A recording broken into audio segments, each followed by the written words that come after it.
का, आपण रोज उठतो, खातो, पितो, चालतो. आपल्याकडे 2 डोळे आहेत ज्याने आपण लाखो रंग बघू शकतो. आपल्याकडे 2 कान आहेत ज्याने आपण नाद, संगीत ऐकू शकतो. आपल्याकडे 2 हात आहेत ज्याने आपण निर्माण करू शकतो, ज्याने आपण लिहू शकतो. पण हे सर्व आपल्याकडे आहे याची आपल्याला जाणीव आहे का? हे सर्व आपण गृहीत धरतो. जोपर्यंत ते हरवत नाही तोपर्यंत आपल्याला त्याची जाणीव नसते. जेव्हा आपल्या आयुष्यामध्ये कृतज्ञता येते तेव्हा जगण्याचा दृष्टिकोन बदलतो. परिस्थिती कोणतीही असो, चांगली असो किंवा वाईट असो, आपण प्रत्येक परिस्थितीमध्ये आभार मानायला शिकतो. जेव्हा चांगली परिस्थिती येते तेव्हा आपण आभार मानतो, पण जेव्हा वाईट परिस्थिती येते, वाईट परिस्थितीमध्येही आपल्याला खूप काही शिकायला मिळतं. त्या परिस्थितीमधून जाताना आपण खूप स्ट्रॉंग होत असतो आणि यालाच कृतज्ञता म्हणतात.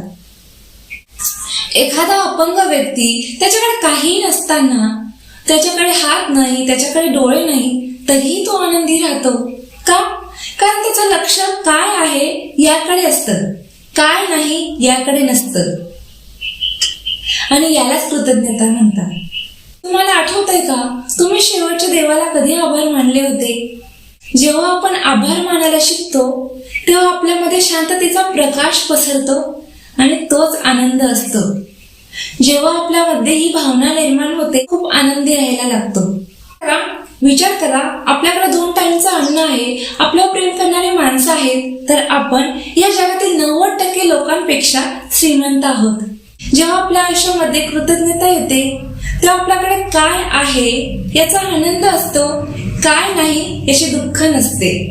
जे आहे त्याचे सौंदर्य दिसायला लागते आणि जे नाही त्याचे दुःख खूप कमी होते. प्रत्येक क्षण हा अर्थपूर्ण बनतो.